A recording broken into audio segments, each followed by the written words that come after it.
ರಾಷ್ಟ್ರಧ್ವನಿ ನ್ಯೂಸ್ಗೆ ಸ್ವಾಗತ. ಪಡಿತರ ಅಕ್ಕಿ ಕಳ್ಳಸಾಗಣೆ ದಂಧೆ ಪತ್ತೆ, ಇಬ್ಬರ ಬಂಧನ.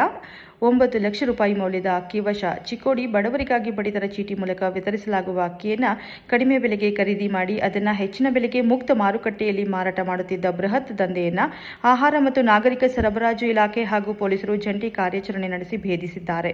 ಈ ಕಾರ್ಯಾಚರಣೆಯಲ್ಲಿ ಇಬ್ಬರು ಆರೋಪಿಗಳನ್ನು ಬಂಧಿಸಲಾಗಿದ್ದು, ಅನ್ನ ಮತ್ತು ನಾಗರಿಕ ಸರಬರಾಜು ಇಲಾಖೆಯ ಆಹಾರ ನಿರೀಕ್ಷಕ ಅಭಿಜಿತ್ ಗಾಯಕ್ವಾಡ್ ಅವರ ನೇತೃತ್ವದಲ್ಲಿ ತಂಡಕ್ಕೆ ರೇಷನ್ ಅಕ್ಕಿ ಕಳ್ಳ ಸಾಗಣೆಯಾಗುತ್ತಿರುವ ಬಗ್ಗೆ ನಿಖರ ಮಾಹಿತಿ ಲಭ್ಯವಾಗಿತ್ತು.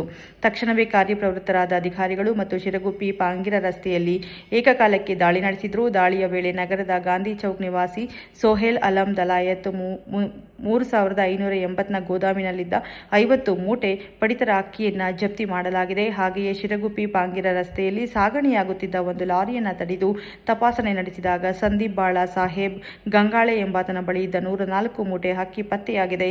ಸುಮಾರು 9 ಲಕ್ಷ ರೂಪಾಯಿ ಮೌಲ್ಯದ ಮಾಲನ್ನು ಪೊಲೀಸರು ವಶಪಡಿಸಿಕೊಂಡಿದ್ದಾರೆ.